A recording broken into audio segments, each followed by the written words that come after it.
দুজন ব্যক্তির আয়ের অনুপাত 2:3 এবং খরচের অনুপাত 5:9। যদি দুই ব্যক্তি মাসের শেষে 600 টাকা করে জমা করেন তাহলে প্রথম ব্যক্তির মাসিক আয় কত টাকা?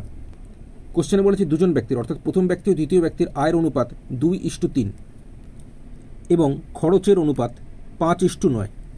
এখানে কোশ্চেনে বলেছি দুই ব্যক্তি 600 টাকা করে জমা করেন, অর্থাৎ প্রথম ব্যক্তি 600 টাকা করে জমা করলে দ্বিতীয় ব্যক্তি ওই একই পরিমাণ টাকা 600 টাকায় জমা করবে, মানে নিজেরা জমিয়ে রাখবে বা সঞ্চয় করে রাখবে। তো এই যে 600 টাকা এটা সঠিকভাবে তারা জমা করে রাখছে, যেটা অনুপাতের দিক দিয়ে আমরা দেখব কত টাকা তারা জমাচ্ছে। তো এক্ষেত্রে অনুপাতের দিক দিয়ে দুজনে একই পরিমাণ টাকা জমা করেন এরকমটা আমাদের বের করতে হবে।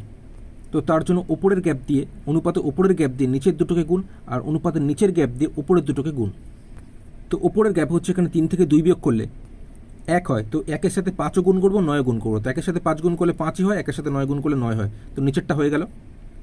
এবার নিচের গ্যাপটা হচ্ছে 9 থেকে 5 বিয়োগ করলে 4 হয়। এই 4 দিয়ে আমরা 2কেও গুণ করবো, 4 দুগুণে 8 হবে, আর 4-এর সাথে 3ও গুণ করবো, মানে 4 3-এ 12 হবে। তো আমি এখানে আগের যে অনুপাত 2:3 ছিল এটা কেটে দিলাম, 4 দুগুণে 8 করেছি, 4 3-এ 12। তো পরিষ্কার করে এখানে লিখে দিলাম 8:12। এবার কোশ্চেনে প্রথম ব্যক্তির মাসিক আয় কত সঠিকভাবে জিজ্ঞেস করছে, অনুপাতে আমরা 8 পাচ্ছি, এই 8 মানে সঠিকভাবে কত সেটা আমরা বের করব। এর জন্য প্রথম ব্যক্তি অনুপাতে আয় করেন 8 টাকা, খরচ করেন 5 টাকা, তাহলে জমা করেন 8 থেকে 5 বিয়োগ করলে 3। একইভাবে দ্বিতীয় ব্যক্তি আয় করেন কত 12 টাকা, খরচ করেন 9 টাকা, তাহলে জমা করেন কত 12 থেকে 9 বিয়োগ করলে 3। দুজনে একই পরিমাণ জমাচ্ছে, কত জমাচ্ছে 3 করে জমাচ্ছে। এই 3 মানেই সঠিকভাবে কত কোশ্চেনে বলেছিল 600 টাকা করে জমাচ্ছে, তার মানে 3 মানে হচ্ছে এই সঠিকভাবে 600 টাকা।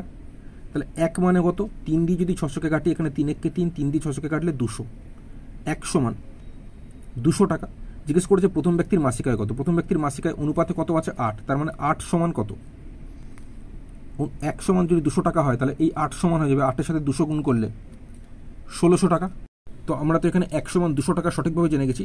তোমরা কমেন্ট করে জানাবে প্রথম ব্যক্তির খরচ অনুপাতে এই যে 5 আছে এটা সঠিকভাবে কত টাকা, অর্থাৎ প্রথম ব্যক্তির খরচ সঠিকভাবে কত টাকা কমেন্ট করে জানাবে। দ্বিতীয় ব্যক্তির আয় এবং খরচ সঠিকভাবে কত টাকা এটাও কমেন্ট করে জানাবে।